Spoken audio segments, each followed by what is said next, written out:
Hello and welcome everyone to another UFOB interview. Today I'm really excited to introduce to you Matt Hurley. His website is badaliens.info. Matt resides in the South Wales in the UK. He's been interested in UFOs since he was a child. He attended his first UFO conference in the early 1990s. In the late 90s, he became interested in the depiction of UFOs in ancient art and literature and had a website compiling many images he had come across, such as the Battle of Nuremberg. He had a book published in 2003 on this topic forwarded by Whitley Strieber. And the book was, is The Alien Chronicles. Around this time, he gave several presentations on his research, including the International UFO Congress in Nevada, February 2004. And soon after, he hit a wall with the subject and dropped out of ufology. And then in 2018, several TTSA articles in the national press caught his eye, and he was pulled back into the subject. And his focus this time around was what he perceived as the alien agenda, which included the writings of Marshall V. N. Summers. He created his site, badaliens.info, in May of 2021, which shows what he thinks aliens are up to, and a conclusion referencing Marshall V. N. Summers, who explains why they are doing it. And we'll ask him, what is it? So without any further ado, I'm going to bring on Matt Hurley, along with Unforeseen, who you will find on our Discord. And so here is not Unforeseen, almost said his name, and Matt Hurley. Hey, Matt, how you doing today? I'm good, thank you.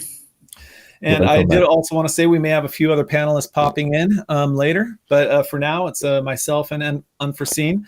And I just want to say thank you very much for coming on. This subject is very touchy, and I will say right off the bat for everyone, this is not safe for work. And on some of these pictures, they're not safe for really anything. So be ready. But again, Matt, thank you very much.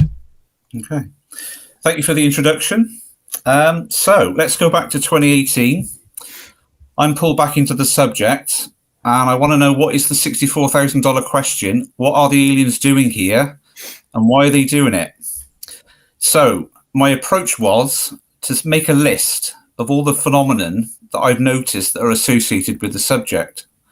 So that would include abductions, animal mutilations, sometimes known as cattle mutilations, but there are other animals as well as cattle. Human mutilations, which are the elephant in the room. Not many researchers talk about them.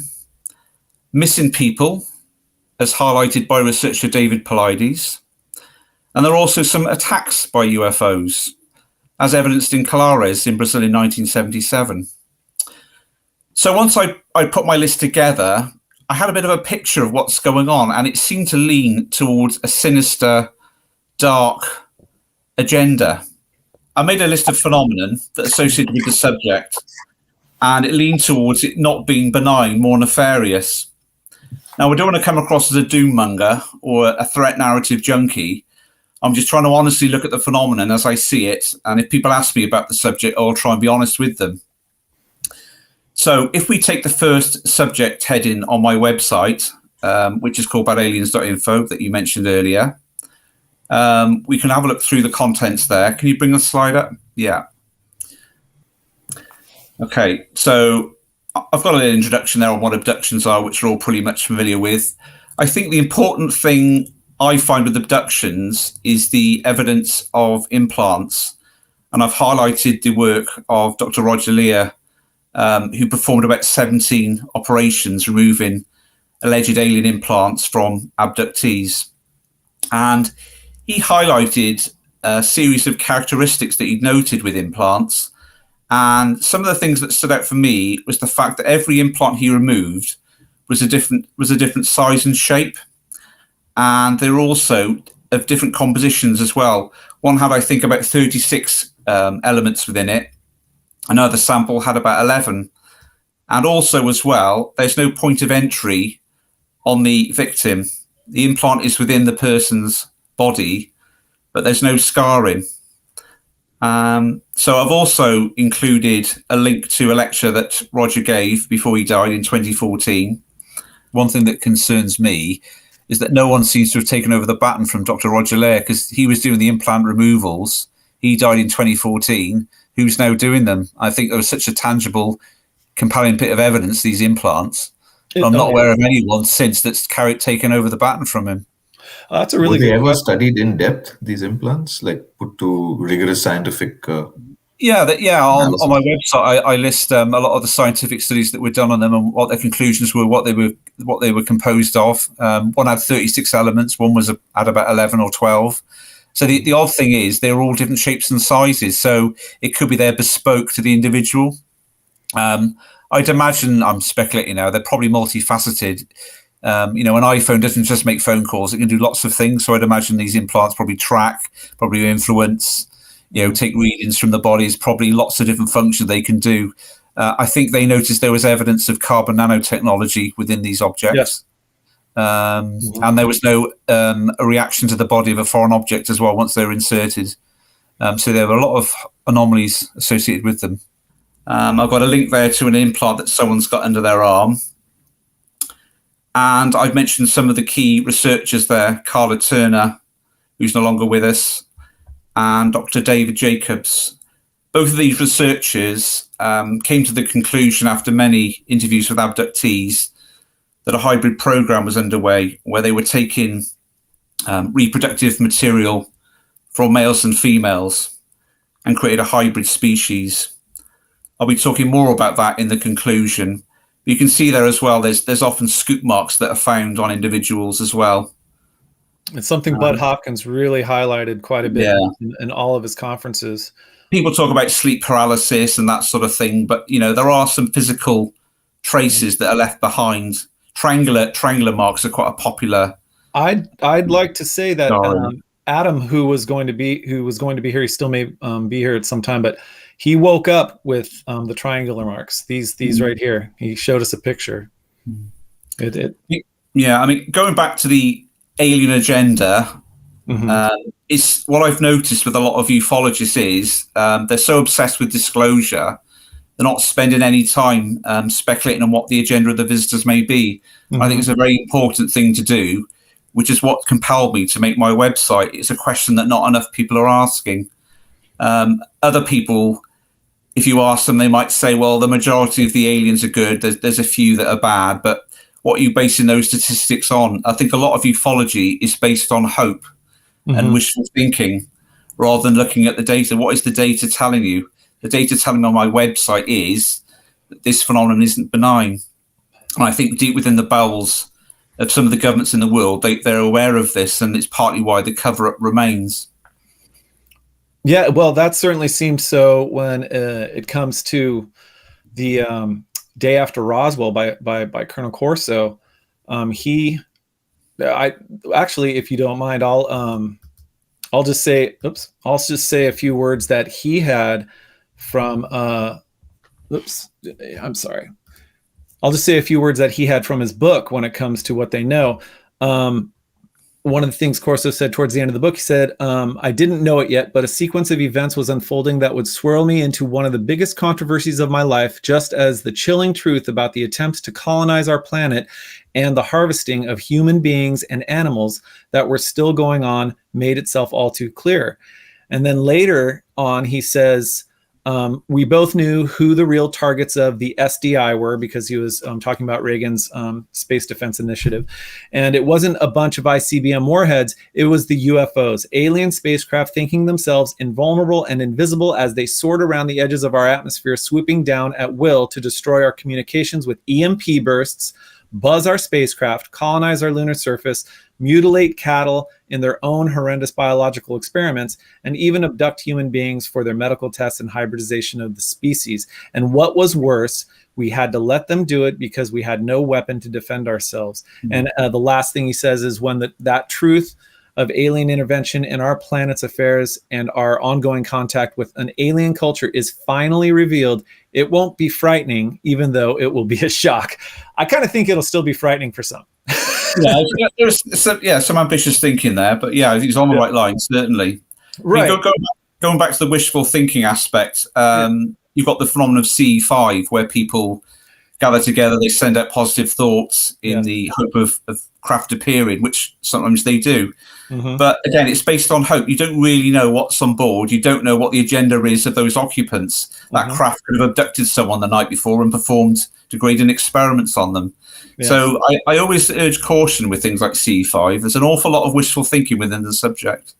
Oh yeah, and I'll definitely say that I'm guilty of feeling the same way when I first got into this around 5 or 6 years ago, thinking, oh, they're all good, but not ever. Well, obviously, I started moving into cattle mutilation. Why would they do that? And then, then it just rolls on, and then you kind of start thinking, okay, there's the good and the bad guys here. They can't all be good. There's a big dichotomy between what a lot of experienced say from their ET experiences and what's actually going on in the field. You have this strong New Age flavour with a lot of channelers and contactees. The beings talk about ascension, how we're going to raise your frequency, we're going to land soon, and everything's going to be fine. We're going to sort things out. And then in the meantime, you've got some guy in a line in a field in Brazil with no eyes, no lips, and no tongue. And there's a big disconnect between what these people who are allegedly meeting aliens are saying and what's actually going on. And I'm trying to highlight that on my website.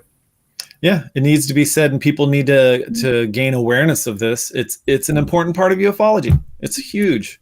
I think it reflects human nature that when it comes to contact, people will automatically assume that the beings are going to be nice and benign. But I think the evidence shows the contrary. I think humans, when it comes to contact, fear meeting an aspect of themselves, something controlling, something deceptive, something greedy. They're looking for a utopia. And I think the aliens are aware of that, and that's why their messages follow that line. Yeah, absolutely. I mean, I'd say I want to talk about the hippies back in the 60s and 70s. I mean, that must have been perfect for them, for the malevolent aliens, I'll say, in that they were saying, oh, we're all going to be coming together. And some of that may have been, true, but the other part of it was easy for them to latch onto to become something, especially knowing that there's a possibility they can completely manipulate our consciousness and our perception. I mean, these new age channelings, communications have been going on now for 60 years, and we still don't know why the phenomenon is here. They haven't really addressed those issues. It's a big red flag. Yeah, absolutely. Did you have any more to say in the abduction phenomenon? Did you want? I'd like to touch on the hitchhiker aspect. Oh, absolutely. At the moment. I've got my own theory on that. Okay. We can bring the slide back up. Oh, my apologies. Is that at the bottom? I don't. Yeah, right at the bottom. Yeah. Okay. Okay, you have your new video. Just scroll back up a little bit. Okay. Right. So. Thank you. In ufology, the hitchhiker effect. And some researchers have noticed a correlation between poltergeist phenomena and people that have had abductions. And there's also been a correlation with researchers who visited Skinwalker Ranch. So is there some link between spirits of the dead and aliens? So I've got my own take on this. And I think the answer lies within parapsychology. If you look at what parapsychologists say about poltergeist phenomena, there's often an internal trauma, anxiety or stress that builds up. And then bang, psychokinetic phenomena occurs within the person's environment.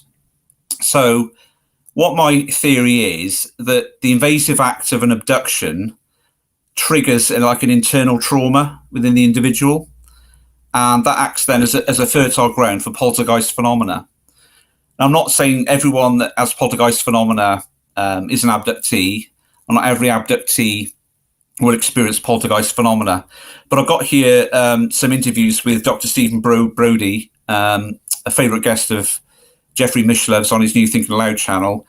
And he's talking about the basic mechanism as he sees it of poltergeist phenomena. He doesn't really touch on aliens, but just the mechanism about this internal trauma that individuals tend to have, which then manifests itself in the physical environment. And I also, sorry, go on. No, actually, I'd like you to finish before I jump in. Yeah, and there's also this other concept of a life force or chi.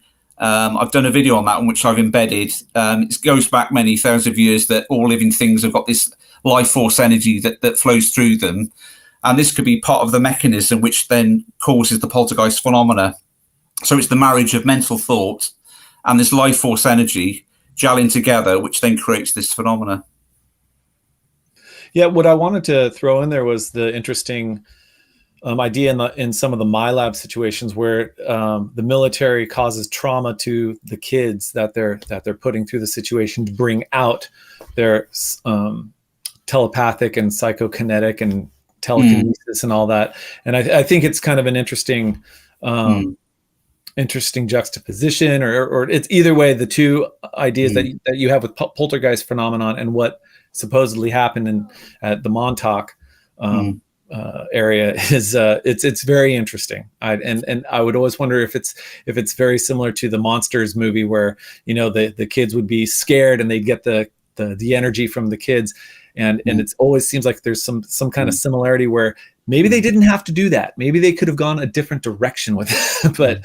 but nonetheless, I just wanted to throw that out there. I think some researchers are joining too many dots and coming to the conclusion that aliens are in contact with the spirits of the dead, which then leads down the avenue of they're not physical beings, they're multidimensional. And I think we need to back the bus up a bit and look at what parapsychology tells us about poltergeist phenomena, hitchhiker phenomena, and the fact that it may well lie within the person's mental environment being affected by the aliens. Yeah, it's very interesting.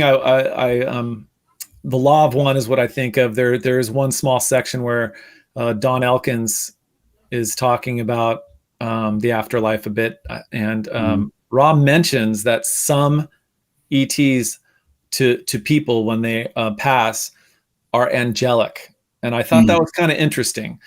But let's move on from that, because further on here, you wanted to bring in Marshall V. and Summers and the concept of life force.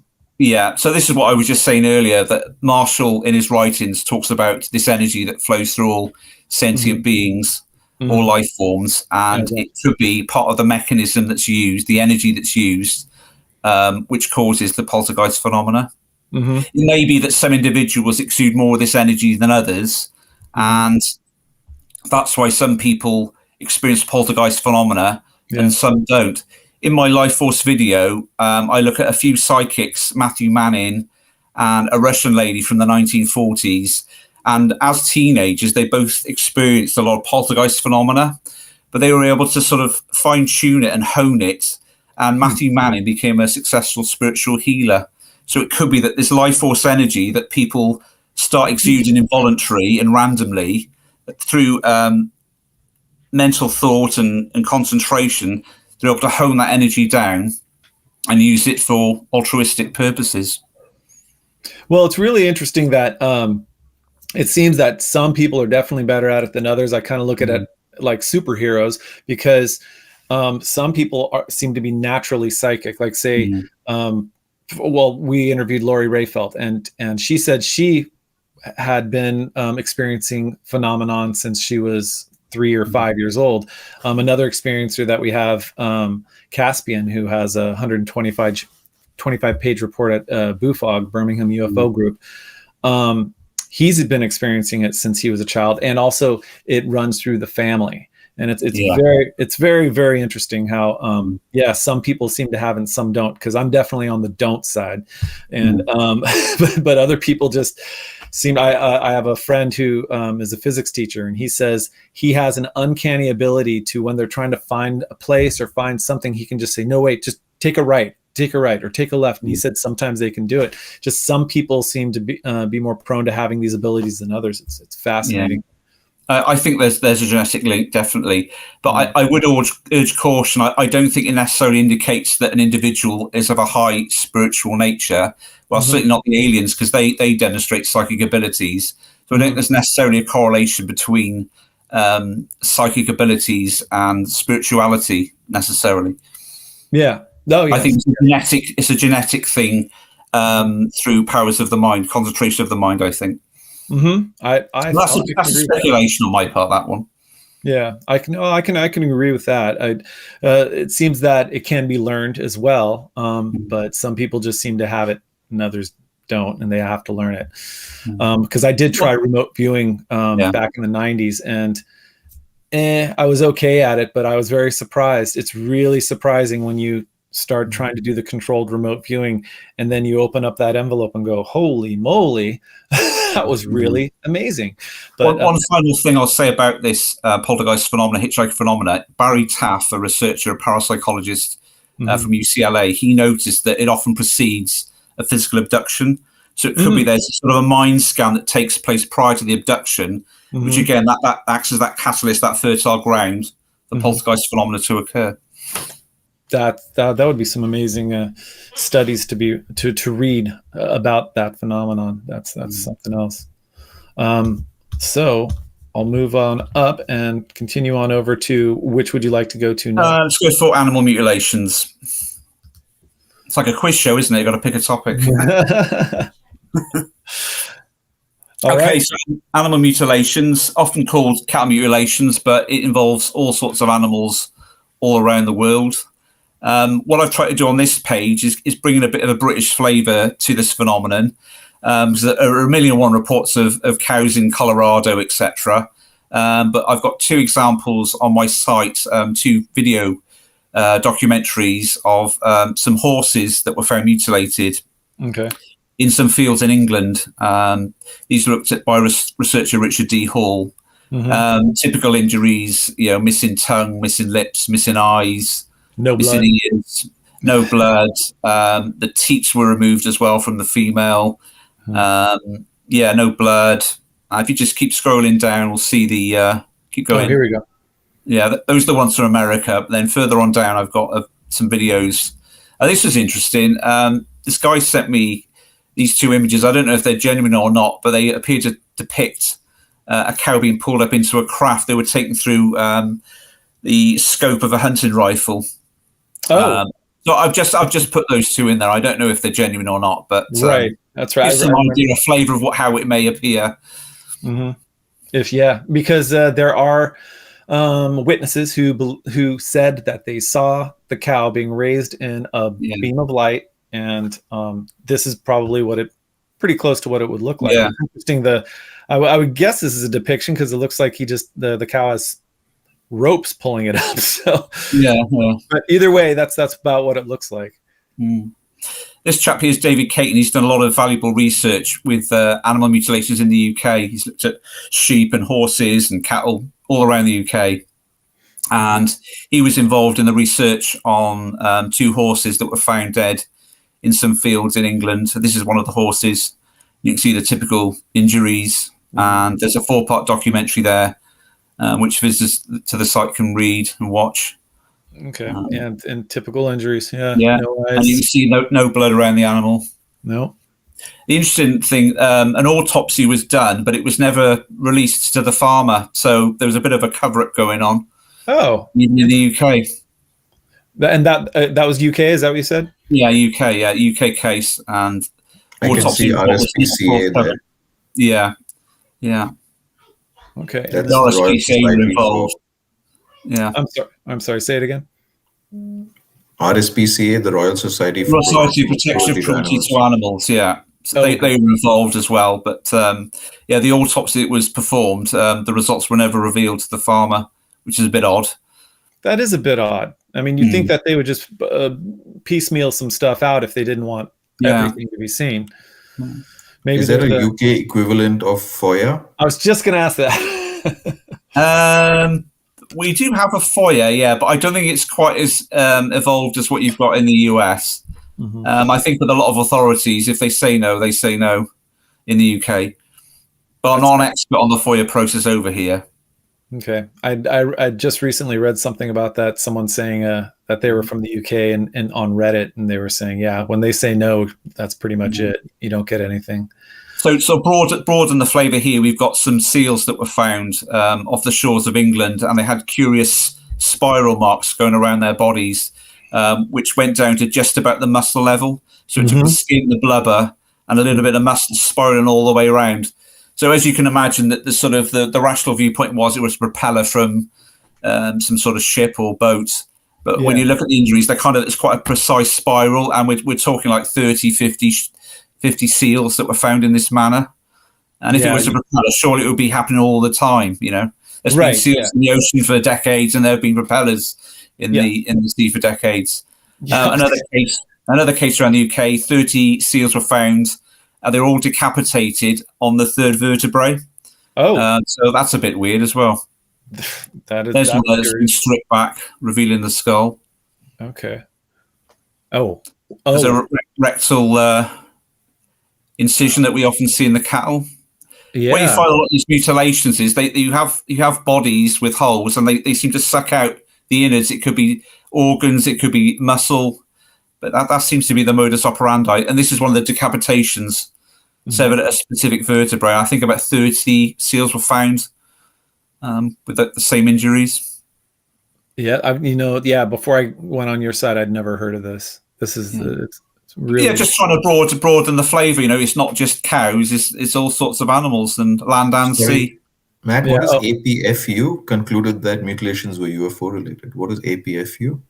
That's the Animal Pathology Field Unit. It's a private organisation that was founded by some individuals back in, I think it was the late 1990s. And their aim was to look at these cases of animal mutilations around the UK and try and produce, substantive reports on what they found. Apparently, they had no problem with saying it was UFO related. I'm guessing some of them must be into UFO. Yeah, I mean, these were private individuals, so they didn't represent any official government agency. So, yeah, they tended to lean towards a UFO or a high strangeness, at least. Yeah, at the very least. Well, and it's nice to have the private agencies doing this work. And then in bold there, that's an official line from the UK government on animal mutilations. So the series of animal mutilation have been very distressing for the farmers, and the majority of these incidents have been reported to the police as very serious offences and are being dealt with them at present. As a result, it is not for the Ministry of Agriculture, Fisheries and Food to pass comment on these incidents as they are being handled by the relevant authorities. So it's a bit of a fob off. Yes, we're not going to touch this. There's some foxes and deers, again, just to show there's different animals involved. Yeah. It's not just cattle. No. Which would make sense if you're aliens coming from elsewhere. Why would you just pick on one specific animal? Yeah. Well, what I'm surprised to see, and I'm guessing it might be just like abductions. Like we only get maybe 10 or 20% of people reporting them, but there's still tip of the iceberg. More. But these are so unique. I mean, holes in the head, and yes. They're very unique. Eyes taken out, lips. It definitely points to some. It just definitely points to a mysterious origin when they're all the same. Holes in the bodies, which look like it sucked something out. Eyes taken out, lips taken out, genitalia taken out. It's a mystery, for sure. And yeah, I'm gonna leave it at that. So I'll go back up. I think we get more biased towards cows because they're commercial livestock, but there could be lots of private animals out in the wilderness that are getting mutilated that we never really found about because there's not a commercial aspect to them. Mm-hmm. Oh yeah, absolutely. Okay, so did you want to hit the next human? One? Yeah. Let's go for human. All right, here's the topic that no one likes to touch. Yeah. I think we should put out a big disclaimer right now. Yeah. Oh yeah. So or a big warning rather, not a disclaimer. Yeah, well, it'll be on the thumbnail and everything else. But yes, there are definitely graphic pictures of human mutilation coming up. So just be aware. Not safe for work. Yeah. The first two things you notice about the human mutilations is they're a lot rarer than animal mutilations. Certainly, what's in the public domain. There aren't as many cases as we see with animal mutilations. And the second thing you notice, there are very few researchers that actually talk about this subject. Richard D. Hall has done some excellent research in the UK, and Butch Wachowski in the US has done some talks on human mutilations, but he sadly passed away recently. Mm-hmm. So, a very disturbing part of the phenomenon, and lends a lot of weight to the fact that these beings are nefarious, and this is the sort of phenomenon that a lot of the New Age element within ufology will tend to skirt around. or you might get people saying, "Oh, yeah, a few percent of the aliens are bad, but the majority are good." What are you basing your data on? Mm-hmm. But anyway, so human mutilation page. I've listed them in chronological order, the cases I've come across. So the first one is from 1956. It occurred at White Sands Missile Base.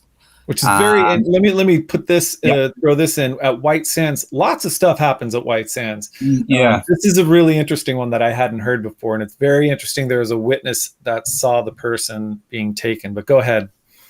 Yeah, so a chap, Sergeant Levette, was working out on the range, and he was with a senior officer. And then all of a sudden, the officer heard this screaming noise, and he turned around and he saw the sergeant being lifted up by this arm up into a craft.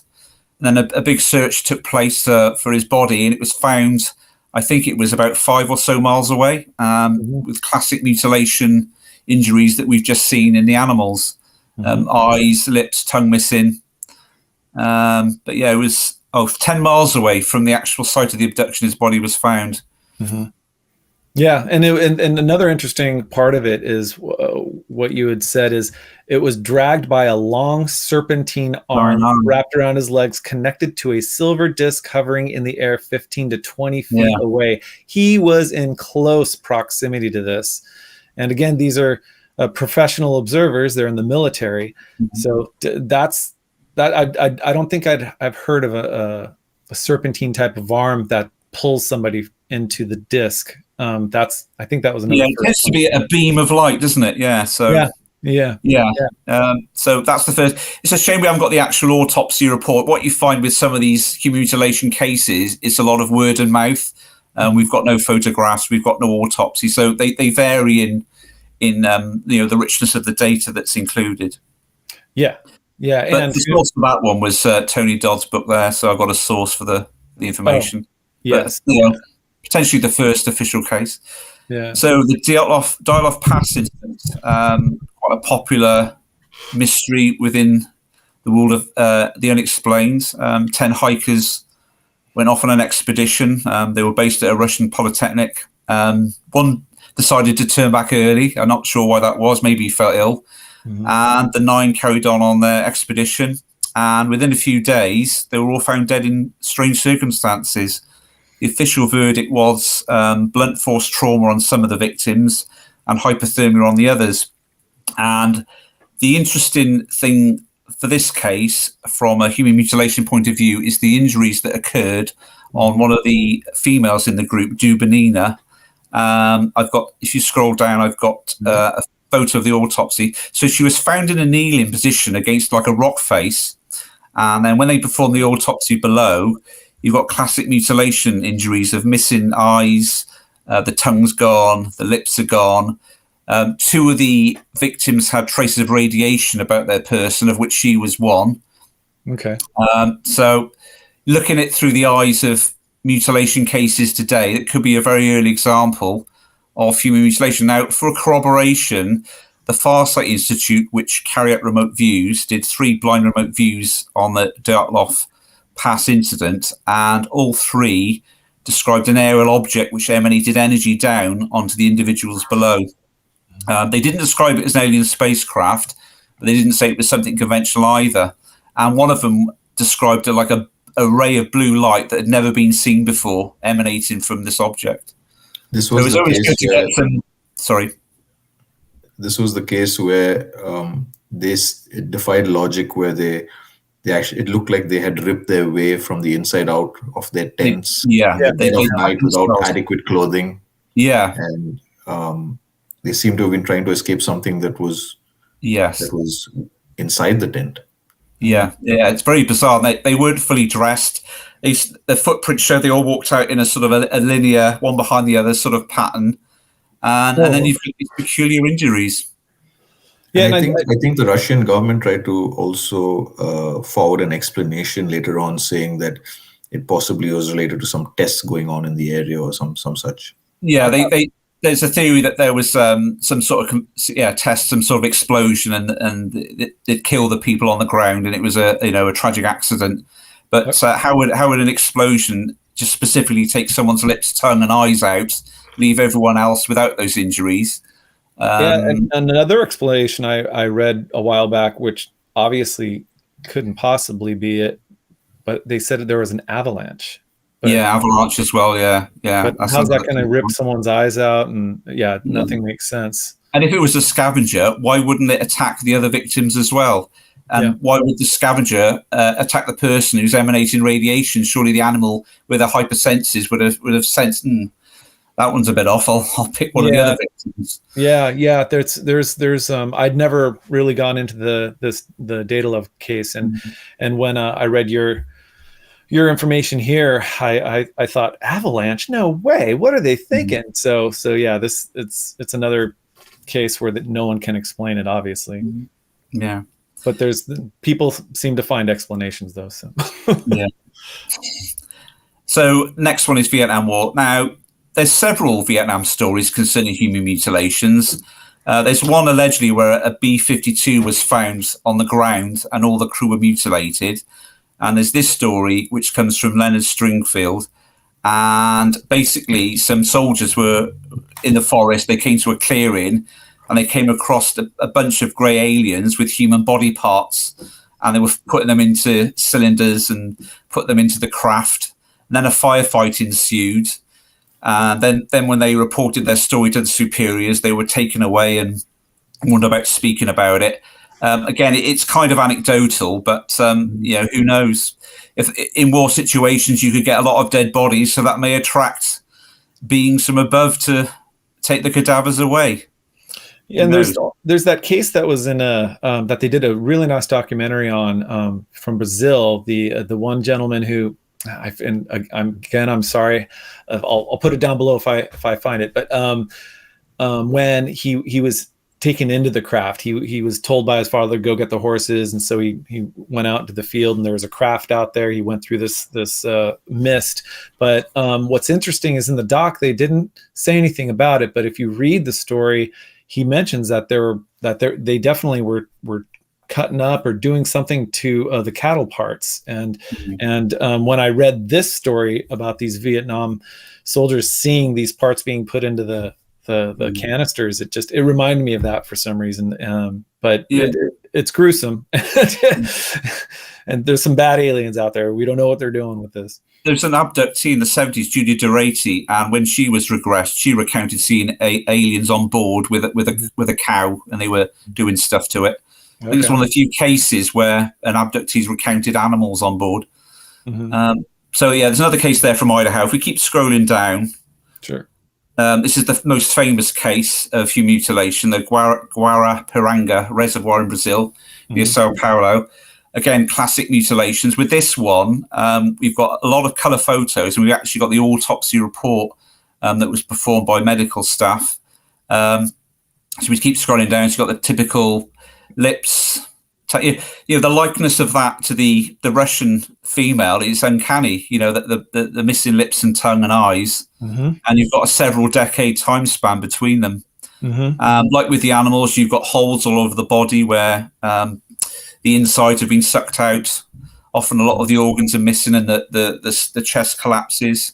Rectal suction as well. Yeah, it's pretty gruesome. And again, I would wonder, like, are these holes? I wish I knew more about the body, but if these holes are right over that main artery that goes there, so it's just an easy place. But again, the holes are in different places too. You got them. This was over on the shoulder blade or the chest. It's just strange stuff. I think to get initiated, you might say it's sort of a drug gang bullet holes, but when you've got an actual doctor who's probably quite familiar with gunshot wounds in Brazil, I think you can quickly determine whether they're gunshot wounds or not. Again, you can see the lack of blood around this victim. This was one that was sent to me. I didn't find this one. I got very little information, but again, you see the lips missing. Yep, and no eyes, and the holes in the arms. Yeah. It almost centers around the sensory organs. Yeah. So I touch now on alleged human mutilations in the UK. There were allegedly some cases that took place over a period of 3 weeks in a field in North Yorkshire, where mutilated individuals were found by hikers. There's a case of a male and a female that were found on top of the Brecon Beacon Mountain, Talabot Mountain in Wales in 1990. When they found their vehicle, the seats had been ripped out in an odd manner. And then a search ensued, and eventually they found the male and the female. I think the female was missing the usual eyes, tongue. I think her breasts were missing. I think they were both totally hairless as well. All the hair had been removed from their body. Genitals had been removed. And quickly covered up by the authorities.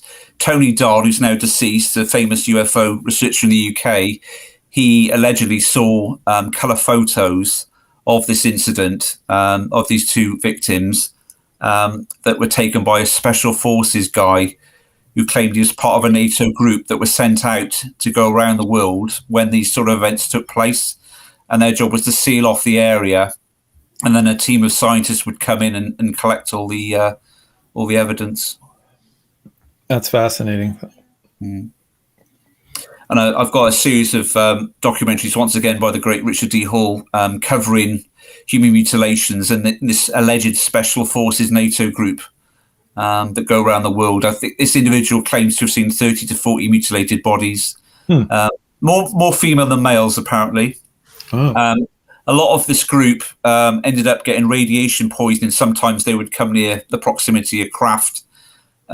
This guy's now got MS, which can be which you can get as a function of exposure to radiation. So you're saying Derek Goff said that he had seen basically the special forces guy, who's named Anonymous, showed 11 photos to Derek Goff. Oh, I'm sorry. And then showed them to Tony Dodd, and then Richard D. Hull got involved in the case. He never saw any of the photos, but he was able to interview Derek Goff and the special forces guy and Tony Dodd. It's amazing. Because, well, I mean, it just says it right there, 30 to 40 mutilated human beings. And again, you don't hear about this. You don't want mass hysteria going on, but it sounds far-fetched, but, you know, if discs have been crashing since the 40s and humans and animals have been mutilated for several decades, it would make sense that you would have some sort of infrastructure in place to go around to sites and seal the areas off and gather your data. Yeah, kind of the same idea with the crash retrievals. But the tough thing for the military is some of the townspeople, usually the firefighters, the police officers and stuff, get to go see it, and then they call the military, and of course everything gets cordoned off and covered up. But it seems the level of cover up is beyond the norm. It's so stringently controlled that it doesn't even leak out to the same extent as other stuff that has leaked out. Yeah, when you think how much security is involved in all these cases, security personnel, I mean, that are keeping stum. You know, it's not just the high-ranking officers in the Pentagon. There's obviously a lot of troops on the ground that are keeping secret and keeping their mouths shut, decade after decade. Yep. It must be some sort of an NDA that they're forced to sign off on, which puts all their pensions and everything at risk if they open up. Well, as Larry Summers was saying when after the Bentwaters case, when the guy came in for their debriefing, he said he just continued to repeat your loyalty to the United States, your loyalty to the military, your loyalty. And so he was saying that it was total. He goes, "Oh, this was brainwashing." They were totally just. He just kept hammering this in so we wouldn't say anything. It's your loyalty to your country, your loyalty. So it might be very similar in this case. Like, you can't say anything. Mass hysteria could happen. People might gain awareness and actually want us to do something about this. I think there's a threat of losing your pension as well, and also it might be so out of the everyday paradigm that the person wants to bury their memories and try and forget about it. As a coping mechanism. Yeah, I'd say it's all of the above. I mean, there's so many pieces of it of why they wouldn't tell. Okay, so another. Not safe for work, not safe for anything. But this is probably the worst one. I find this one really hard to look at. But this was a 17-year-old female. Again, there's a theme with Brazil. I'm getting a lot of cases here in Brazil. Again, if you scroll down, we've got the classic mutilation injuries. All right. So here we go. I'm not going to stay on it too long, but here we go. Keep going. Let me just talk about it. Okay. There's a correlation with a cat mutilation, similar injuries, the eyes, lips, tongue missing. Right. So with this one, this is quite an interesting case because initially a guy was arrested for the murder, but he was later acquitted. There's a photo of him there. Here once again, another cat mutilation, another human mutilation case, again from Brazil. This time a female, 17 years old. It seems I think in Brazil, the whole topic of the whole phenomenon, the UFO phenomenon, is more actively discussed than other countries with a little more support and openness from the government. Yeah, which might skew the fact that it appears to be more common in Brazil. But as you say, it might just be the fact that there's the culture of openness, which is why we're getting more leaks from Brazil than from other parts of the world. I would almost say all of South America to some aspect. Again, you know what else I think about when I think of South America or Brazil are the old stories of I believe some of the Nazis went somewhere down in South America and Argentina. Yeah, and okay, thank you. And again, this could be conspiracy. So, but it also makes me think of other correlations of the said UFO bases that are down there as well, but they're all over the world. So I think it is more of what you're saying. What you're both saying is that there's just more openness to talking about the UFO issue down there. Yeah. But yeah, so this guy was, but I wonder if was he ever charged? Well, I guess it doesn't matter. No, he was released. He was released. Yeah, because I'm sure they said, "Well, how did you do that to her?" He's like, "Yeah,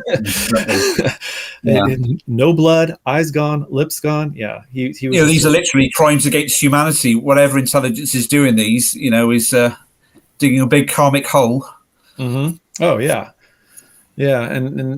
and so you made the comparison between the calf and the human mutilation, and again, they're all almost exactly the same. Yeah. Which brings up the issue of why Linda Moulton Howe doesn't really talk about human mutilations. I don't find it a massive conceptual leap. If you accept aliens are abducting people and they're mutilating cattle, it's not a big leap for me to think they'd be doing it to humans as well. It's not a big leap, and I would love to ask Linda if she's just not been doing it for the simple case of the mass hysteria or people just not wanting to hear that. It needs to be said. It needs to be known that there's bad aliens. Somehow our minds are more accepting of a cattle mutilation than a human mutilation. It just hits too close to home, and it's just too disturbing to even think about, probably. Yeah, I think as well, you're showing the bodies of loved ones. So if you're making a link with UFOs, it could be a bit sensitive for the family as well. Yeah.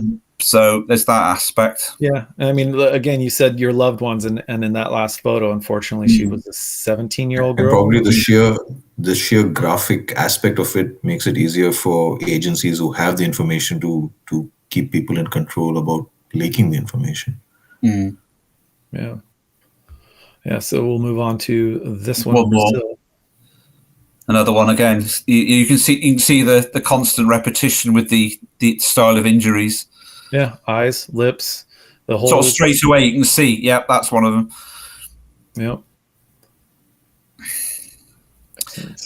And now there's a series of embedded videos that Richard D. Hall made about the UK aspect to human mutilations. Which people can wade through in their leisure if they wish. Did you say that you had just recently uploaded these? Yeah, they've been on the YouTube for years, but yeah, I've recently added them to make my data a bit more fuller and richer. Yeah, no. It's surprising YouTube has not taken them down. Yeah. Well, that's what I was wondering. Sorry, go on. No, I said that's what I was wondering with this interview. If there's any issue, what I'll do is I'll just cover it up and make it a more safe for work, so it doesn't get taken down, because this is important. Yeah. Tony Dodd, he talks at the end, or there's a recording of a lecture he gave back in the late 90s, I think it was. And the cover story for the mutilation in this field was that some joker had put mannequins in the field. And the press always take the rational explanation and didn't probe it any further. That's because they just want to leave it at that, and I'm sure the military is right behind them saying, "Great job." Yeah, great job. Okay, so I'll head back. But I just have to say, these individuals who have taken the time and effort to actually investigate this at risk to themselves and their reputations need to be commended. Yeah, absolutely, definitely. Would you like to go to missing people or UFO attacks? Missing people, please.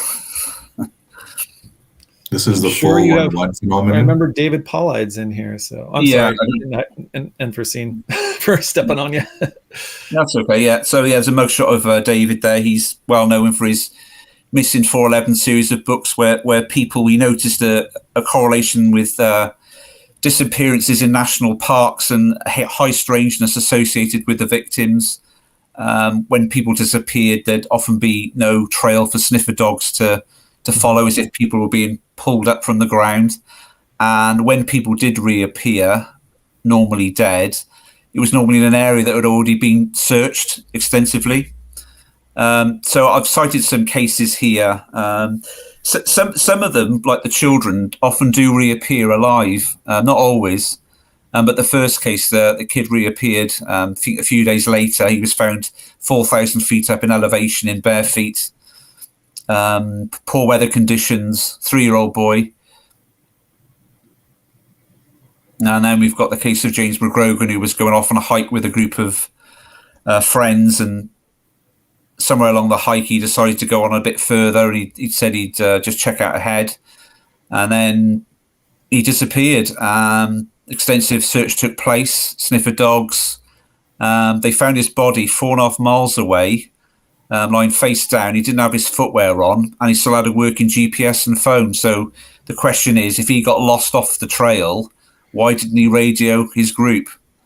I think he had a broken rib cage, broken femur, and severe head trauma. So it could have been that he'd been dropped down from above.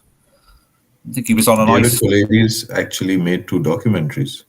Yeah. Well, these are from some of Pallades or Paulide's. These are some of his cases. Yeah. Yeah, and I was going to say another interesting thing about high strangeness was I don't know if it was that one, but there was another one where a child was missing, and when the child was found again in the forest, and the child said that there's actually 2 of them. One of them, a child said that a girl with a flashlight had found them and helped them along. Turned out a girl had died years before, and she had a flashlight. That was definitely high strangeness. And then another one where the child had said a bear had taken it in and helped it out. But anyways, that's it. I just thought those were strange and definitely cases of high strangeness.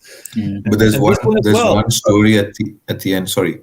No, go ahead. There's one story at the end of the second documentary, which is called The Hunted, where this lady actually was out deer hunting, and she saw some sort of anomaly in the forest that she could not explain. It almost looked like something that was translucent but walking through the forest. And I think I've heard something like that. Yeah, it's almost comparable to the creature in the Predator, right? The movie. Mm-hmm.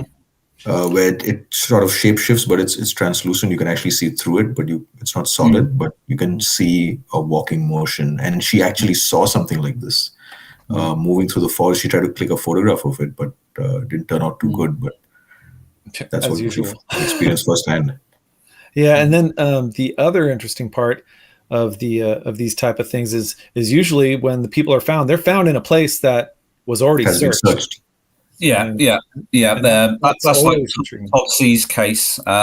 He disappeared. He was out on a deer hunting trip. He didn't return back home. Extensive search took place. They found his shoe 75 foot up a tree. Then his body was found 25 yards away from his house, and the area had been searched already several times. And his body appeared 36 hours later. This is an interesting one. Jared Atadero. He went walking with a group.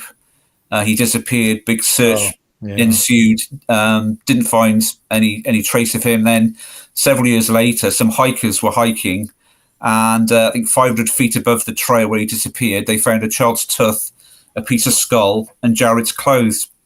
So several anomalies here. If a cougar had taken him, his top would have been ripped apart. You can see it's totally intact. There's some bits missing from his trousers. What the observation there is that some birds may have used it for nesting material. But the weirdest thing of all was his, I think you say tennis shoes in America, we say trainers. Okay. They were found in such good condition that it didn't seem compatible with being out in the elements for about 4 or 5 years. Mm-hmm.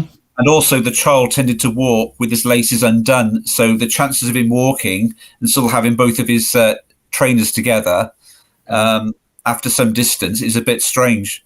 Yeah, and same thing. This area that it was found was searched. Yeah, this area was searched. There was no sniffer trail. There was no blood found on his clothing. There was no animal hairs found on the clothing. Mm-hmm. His trousers were inside out as well. That's a little bit odd. Oh yeah, was found. Now with this one, I came across a remote viewing group. About 8 to 10 remote viewers have remote viewed this case. I've got a picture at the end of what they all drew, but they all drew a circular or tube-like object. It's a little bit small on the picture, but you can just make out circular objects and some tube-like objects that were above the boy. They all came up with this correlation of an aerial object. Let me see if I can. I zoomed in, so hopefully. Oops! It's almost like something is toying and dropping tantalizing bits of evidence all over the place. Yeah, because the logical question is why would they just hide the body or dispose of it somewhere else? They sort of want to leave it. Maybe they want to see how our psychology works, how we deal with fear, what mental processes do we go through to try and ascertain what's going on. So it could be a sort of them watching it, see how we process things. Well, that would bring me to that little Law of One excerpt I sent to you where. Where Ross stated, well, whenever they pull pieces and parts, it's also a symbology of how we see things, and it's to strike fear in the consciousness. But it could be anything. It could be a show of strength, a show of arrogance. We can take your cattle at will, and we'll just drop them back down, and you can sort it out. Yeah. And we'll watch you sort it out and study you. In more ways than one. Okay. Increase the fear psychosis among the general public. Yeah. Okay. That's the Todd C's case that I mentioned earlier. So he went out one morning looking for deer.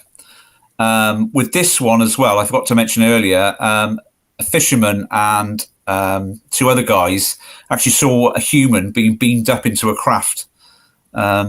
Really? Which is, I think I mentioned it towards the end of the text. Okay. There we are. 2 fishermen and a farmer said they saw a large round bright object just above the power lines with the guy in his underwear being pulled up into the craft. So he went out he had a one-piece camo suit on. He had a T-shirt, cut-off jeans, socks and boots. So at some point that one-piece suit came off, his footwear came off, and then he was dragged up, and like I say, one of his shoes was found up in a tree about 75 foot. So it was, whether it dropped off in some part of the process. Yeah, it's quite a correlation. A lot of these cases, the footwear's missing, with the Dr. James Grogan.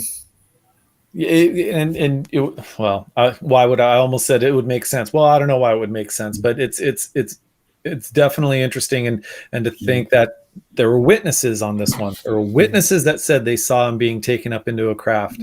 The only I put in the end here as well. Butch Wachowski in 2016, he tried to launch some FOIA requests against the state police that handled the case. And they said, well, we can't tell you anything because the case is still open. But they said earlier the official cause of death was a cocaine overdose. So if that's the case is closed. So they should be able to release FOIA requests. So, go around in circles. That's really interesting. It was a cocaine overdose, yet witnesses saw him being taken up into a craft. Yeah.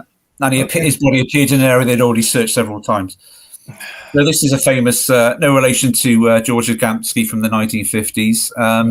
So a miner went missing one afternoon. His body was found 20 miles away 5 days later on top of a coal tip. Couple of odd things about this. When his body was observed, There were no marks of coal. If you imagine dragging someone up a coal tip 10 feet high, they'd be covered in coal dust. Yeah. His clothing was immaculate. He had his suit jacket, but his shirt was missing. He had a look of horror etched on his face. Ugh. There was a strange gel-like substance around his neck and some burn marks. An autopsy was performed that day, and I think it said he died of cardiac arrest. Scared to death. An open verdict ruling that Adamski died of a heart attack. So missing for 5 days. This was the other thing as well. With this case, he had 1 day's worth of beard growth, but he'd been missing for 5 days. So that's a bit of a weird one. Yeah. And the other odd thing with this was the policeman that found him, Alan Godfrey, had a UFO sighting sometime later, and he had missing time. And he was regressed, and there's some drawings of, if you scroll down, of the craft he saw, and he had a typical sort of grey abduction. So you've got the initial anomaly of Adamski's missing and death, and then you've got the abduction by the policeman that found him. That's fascinating. Circular event. I'd also like to note, it's interesting because it looks like on the top of this coal heap or pile, it looks like he's been dropped from a high place, because it looks like he's pushed it down and in. Yeah. That's an amazing case. And he's 20 miles away from where he went missing. Yeah. 20 miles. Wow. And he was a miner, a coal miner? No, he wasn't a miner. I can't remember what his occupation was, but he was dumped on top of this coal tip. Okay, that's why I thought he was a coal miner. Yeah. I thought, okay, but this was 20 miles from his abduction site. Yeah. Oh. I think he went off to the shops one afternoon, and that was the last anyone saw of him alive. Wow. Okay, and that's it. And there's just a link. David Polides talking about the Adamski case and some young girl that disappeared that was found dead. Okay. And Dave Polides doing God's work there. But I think they're all strong cases. Those ones there, they're all got a lot of high strangeness associated with them. I mean, there are obviously going to be cases where people disappear and there's a rational explanation. They may have committed suicide or just want to start a new life somewhere. But yeah, there's these odd ones that seem to lean towards a UFO possibility. Right, but what do you do with the ones where there's witnesses that say they saw the person being taken up into a craft? I mean, those are the cases where you just got to scratch your head. I think the easiest thing is to discredit the witness, and then it all goes away. Yeah. Move on. UFO attacks, is that what we got now? Yeah, let's go for that one. There's so much of absolutely eye-opening information on your website, Matt. It's amazing. You've done an amazing job putting all this together. And I try to be sort of no BS, so I'm not one for waffle. So I'm trying to make each section just very sort of rich in data and not in waffle. Do you know what I mean? And I'm trying to embed videos that I find that sort of help the case. Absolutely. So this is Colares. This is all based about Colares. So it started in June 1977. Some fishermen were seeing objects coming out of the water. And then it evolved, and I think about 12 different types of metallic craft were being seen. And they literally started zapping the locals. Sort of pencil beam of light would emanate from these craft. It would hit their skin. Again, Brazil. Yeah, in Brazil, They'd have marks, scar marks on their body. I think the area would turn black and hair would fall out. It was looked at by Jacques Vallée years later, and he thought there was some sort of pulsed microwave technology being used that was causing these injuries. There was only one doctor in the area, so she literally did all the medical analysis on the victims. She didn't believe them either, too. She didn't believe them either until she finally saw it herself. And that was weeks or months. No, either way, I think it was weeks after the initial victims would come in with their issues. Several months after the phenomenon started, the Americans came in and they gave the Brazilian Air Force a lot of better technology, cameras, film. It's alleged that the Brazilian Air Force took about 15 hours worth of video film, several hundred photos, and many hundreds of pages of documents. They did do a slight leak of information. I think it was in the 2000s. They leaked out some photos and some documents, but they've never released, to the best of my knowledge, any of the video. Like I say, they got about 15 hours worth of video film. Oh, yeah. Yeah. And two people died as well. Most were injured. 2 people did die. Yes. From their injuries. Yep. Again, it doesn't look particularly friendly and benign to me. No. And the 2 reporters there also were able to get some information. They were given. Yeah. I remember seeing the documentary for it where they were given. They can go to and check out the files. I don't know that they were given all the files, but I think it was a limited look. But I think the Brazilian Air Force had some sympathy with a lot of the amateur researchers, so I think they allow them to have a look at some of the records on it. But there was an interview with this chap. He was one of the senior officers involved in the case, and he recounts a really bizarre story where one of these, because some of the beings were sighted, I can't remember on the ground or they were seen through the craft, but they were sort of grey-like, beings 3 or 4 foot tall. And he recounts one of these ventures actually grabbing him from behind. Yeah, and, it was a hug. Yeah, it was a hug. Yeah, it was a cosmic hug. I think this was where it happened in his bedroom. He experienced this in his own bedroom. Yeah.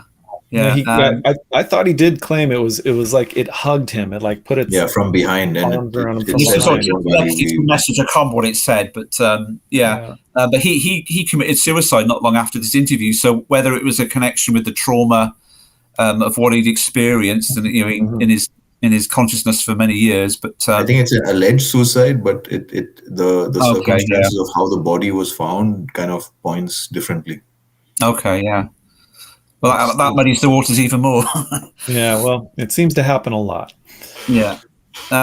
So this is one of the photos that was taken at the time. You can see some people, I think, recounted sort of like the sensation of blood being taken out of their system as well. Mm-hmm. Yep. And there's just descriptions from people. Oh, okay, gotcha. And this is absolutely fabulous. I would urge people to watch this. There's a YouTube channel called Red Panda Koala, and he does really high quality videos on various UFO topics. And he's done a 3-parter on Colares. But yeah, his guy's superb. So credit to him. I put embedded his documentaries on that page. Yeah, I think that's where I saw the documentary. It was Red Panda Koala. Yeah, it's amazing stuff. I might add more to that in future because there's cases where pilots have had issues with craft, but I think with those they tend to be where the craft gets in close proximity to the UFO rather than the UFO being actively going after the aircraft. So I might fill that up with some more cases if I come across them. Yeah, there are few cases where we know that the craft shot back or down the jet or the airplane. Yeah. And we do know that there's also cases where the military, whether it be Russian or U.S., shot at the craft and downed the craft, which sounds crazy, but apparently it's happened. I wish Ramsey were here. He'd be able to tell us which cases those were, but I don't remember which ones they were. It's very hard remembering time, state, places with all these different things. I know. So, especially for me doing these interviews and then having to remember things, it's like I'm brain fart. Was it 1958 or was it 1959? Yeah. All right. So we'll go on to the conclusion, and this is what I'm sure everyone is looking forward to because there are good things to think about what we need to do. Okay, so up to now, I've listed what I think is going on, which it doesn't take a genius to realise that it's nefarious. There's nothing positive about what I've talked about so far. So in my conclusion, I start off with what Linda Moulton Howe was told by a retired defence intelligence analyst. She was told that the US is trying to understand and cope with 3 competing and in conflict extraterrestrial civilizations. So we're dealing with ETs. Well, that's what she was told. They're not humans from the future. They're not multidimensional. They're not some parallel civilization. They're life forms from elsewhere. There's more than one group coming here, and they all want this planet for themselves, and they're all in competition with each other. So going forwards with that idea, some time ago, someone sent me a link to a website called the Allies of Humanity, and the Allies of Humanity are allegedly a group of physical aliens. They're acting as cosmic spies. What they're doing, they're watching the activity of the beings on Earth and reporting back via channeling to a man called Marshall Avian Summers, a gentleman that resides in Colorado. What the Allies say is that you aren't going to get any answers from these visitors here. They've had 75 years to tell you what they're doing, and they're not going to do it. They're just creating a lot of confusion, and there's a lot of secrecy. So I'm very skeptical of channeling. I looked at it myself in the early 90s. I started off nuts and bolts and then came across the idea of channeling. I thought, wow, this is amazing. All these people are in contact with aliens. This is amazing. So I started reading all these channeling books. I think I boosted the economy of the west coast of California because that's where a lot of them emanate from. And initially I thought, oh, this stuff sounds great. They're talking about ascension and they're going to land soon and they're going to sort out all our problems. This is great. But then at the back of my mind, I had this sort of nagging doubt that it wasn't really telling me about the phenomenon that I see within the subject. It's not telling me about the trauma that abductees go through. It's not telling me about why animals are being mutilated, why people are going missing, etc., etc. So bearing that in mind, initially when I started reading The Allies of Humanity, I was extremely skeptical, but I quickly noticed, first of all, it was written in very plain English. There was none of that new agey, flowery language that you get with a lot of channeled material. And it directly addressed all the phenomenon that I talked about. So it really resonated with me. And, I read all 4 volumes of The Allies of Humanity. And then I started looking at the writings of Marshall Avian Summers. So going on to Marshall now, in the 80s, he claimed to have had contact from what he describes as an angelic presence. Now, this is a group of beings that are spiritual beings. They're not physical and they're not aliens. They're like advanced entities that are overseeing what goes on Earth from a sort of a spiritual advancement point of view. And they have a spiritual connection with these ETs that Marshall has been in contact with. So there's like a triangle between Marshall, the spiritual presence, and this group of physical aliens. So basically, Marshall was given a mission in his life to channel information from this angelic presence. And it was also part of his mission to channel the information that this group of physical aliens have given him. Okay, so just to start with then, what essentially the Allies of Humanity is saying is there are several groups of aliens that are visiting this planet. They're multiracial, so each group consists of different races. They're hierarchical, and at the bottom of the rung, they operate as like a very strong hive mind, and they have very little freedom in what they do. They're almost robotic-like. Some people tend to think they are actually robots, but they've essentially evolved along a path where they become very non-emotional and just have very specific tasks to perform. And like I say, they're operating at this group hive mind. So yeah, I'm gonna have to break there because I've lost my thread. That's okay.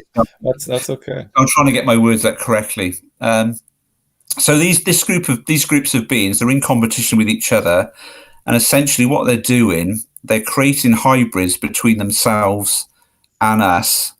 And what they're going to do is to put those hybrids in positions of power within the world so they can effectively control the planet, and we would essentially be their workforce. But it's being done very clandestinely over a period of time, and they're generating a lot of confusion, which we see within the UFO movement. So it's very difficult for people to pin down exactly what is going on. I've said before that the visitors have had 75 years to tell us what they're doing, and they failed to do that. We've got lots of conflicting narratives within channeling. So there's a lot of clarity with what the Allies of Humanity is saying about the visitors. So as well as creating hybrids, they're taking animals and humans, they're mutilating them, partly for their own experiments. And allegedly, there's also a trade in human body parts throughout the galaxy as well. There's like a black market for body parts, things like chlorophyll and plasma that they're quite interested in. Some people are taken on board craft and they're brainwashed, and they'll go back to Earth and they'll act as spokespeople for the aliens. So you'll see them on podcasts saying how wonderful the aliens are, and you can show those people human mutilation photos till they're blue in the face, but then they're not going to budge because they've effectively been brainwashed. So the modus operandi that these visitors use is the power of persuasion in the mental environment. It's not being done through guns and lasers. It's been done very clandestinely through persuasion. So they're influencing people in positions of power, in government positions, in religion, and in commerce. They've got underground bases all around the world. Some of these bases have got antennae in, which they're sending out persuasive subliminal messages to the populaces around, again, to sort of get them thinking the right way of mind. What they're trying to do is to weaken humanity and for them to lose faith in authority figures. So people then will naturally look to an outside force to come in and sort out the world's problems. But what Marshall says is very important is for people not to lose faith in their leaders, because if you start doing that, you're opening the door, you're inviting outside forces to come in and potentially take over due to the people's lack of faith in authority figures. So that's essentially what's going on. It's a secret program of hybrids being created, and which will be put in positions of power, so that the aliens will then have a control over our planet. They see our planet as a big resource of flora, fauna, rare metals, etc. What Marshall was. I was going to say real quick about losing faith in your leaders. I was going to say it's okay to lose faith in your leaders. Just vote new leaders in, not ask for some higher force outside of the earth to come help and make everything better, because that's our job. But go ahead. Sorry. Yeah, and you do touch on the idea as well that trinkets from space have been offered to certain military organizations. Once you start doing that, you potentially become reliant on the giver of the trinkets. You know, if you give someone a car and you've got the keys to the machine, you'll do almost anything to get hold of those keys. So there's been situations where things have been gifted to certain personnel, but there's an ulterior motive to that, and it's one of making the individuals vulnerable. You know, we'll give you a craft if you let us do this, that, and to your population, sort of thing. Yeah. I mean, that idea has been around in ufology for several decades now, but that's one of the things that the Atlas of Humanity reinforce. The other thing that Marshall touches on, because he primarily described himself as a spiritual teacher, and what he talks about is the idea that all sentient beings in the universe, including us, have what's called a spiritual mind, as well as our normal everyday mind. And what he's saying is, through taking meditation steps, you can allow your spiritual mind to influence your everyday mind more and more.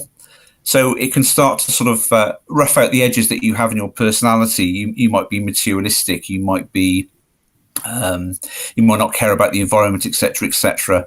And what Marshall's saying is, through taking what he describes steps to knowledge, you can allow this spiritual mind to open out like a flower and influence your everyday mind. And all sentient beings have this knowledge, that's knowledge with a capital K, this spiritual power within them. But some beings, like a lot of these aliens, although they've got that potential, they become totally atrophied from it. So it's quite an interesting concept, and it applies to all sentient beings within the universe. They all have this spiritual energy within them. It comes from the Creator. Is this idea that when creation started, all sentient beings were given this spiritual power, this gift from the Creator. And we go through a cycle of reincarnations. All sentient beings are going through a cycle of reincarnations. And the idea is that you, over time, you allow the spiritual power within you to manifest more in your everyday physical life. And then that's how you evolve spiritually. And eventually then you make your way up step by step back to the source. I mean, it's some of it is a general idea that you get within New Age talk. This idea about you're going through a series of cycles of incarnations, and each time you get a bit more wisdom, and you make your way back up the mountain. But that's something that Marshall talks about a lot: the spiritual power within mankind. And once you get a certain connection to it, this is a connection with aliens. You become immune from their persuasions. You have such a solid mental environment that these aliens can't really touch you. They can't persuade you or influence you, which they are doing to a lot of people. Well, I definitely like that, the idea of that, because as you said, there's other flowery words of saying that. And I'll go back to the LL research group who did the Ra material, the Law of One. But before they channeled Ra, they channeled Quo and a few other ones who talk flowery. but there's apparently supposed to be like at 6 density, a very high density being. And apparently they're also part of, I'm going to guess they're part of these allies, but because they say that they're in the Confederation. But nonetheless, one of their biggest things that they say in Don Elkins originally wrote a book called Secrets of the UFO. And Don Elkins was a physicist. He was a teacher. He was an airline pilot. He was a ufologist, and he loved ufology. He did investigations on his own. He even did some experiments with Uri Geller. And one of, I guess I'll just do a little thing on Don Elkins. He was very interested in ufology, and he had heard, he's on the East Coast. You were saying there's a lot of it on the West Coast. So this is the East Coast part, the LL research group. And he had heard about a group that was channeling and somewhere in Michigan, let's say. And I forget what where he is, North Carolina or an East Coast state.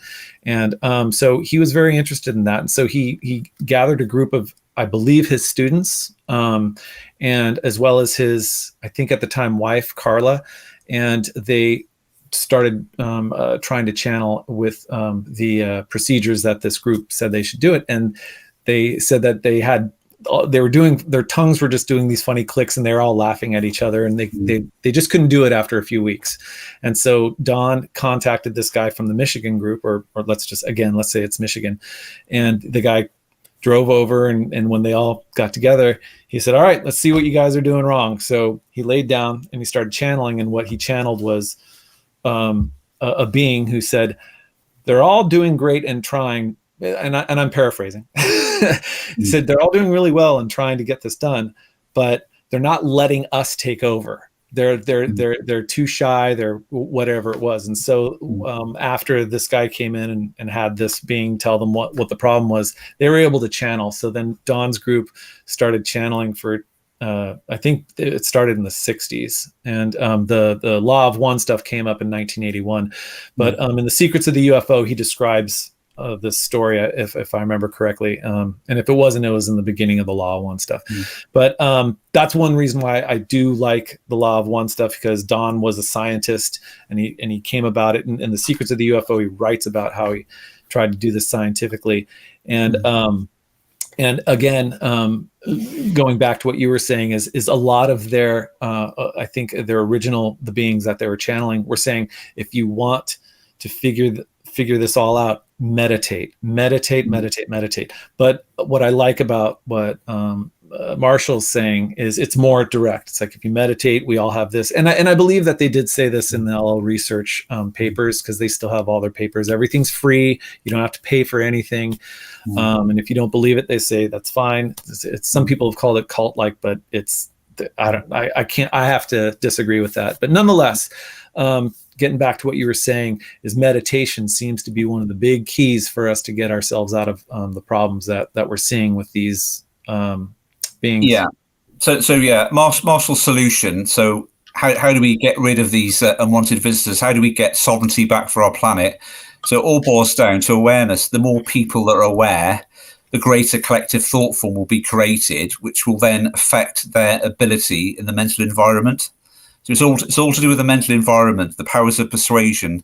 If you've got several billion people that are aware of these beings and their activities, you're going to have a strong collective thought form, which will overcome their ability in the mental environment, because the constant theme with a lot of these writings is the power of the collective mind. One mind can be strong, but a collective mind can be really strong. And that's what these aliens have learned to do.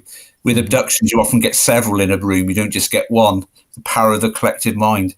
So like I say, it's all to do with awareness. The government needs to disclose what the aliens are doing. Absolutely. They need to expose what these beings are doing, like what I'm doing on my website. And once a critical mass of humanity are aware of that, what they're doing, these beings will have to go. Their powers of persuasion will no longer work. It's only working at the moment because everything's being done in secret. and their activities aren't being disclosed on a worldwide level.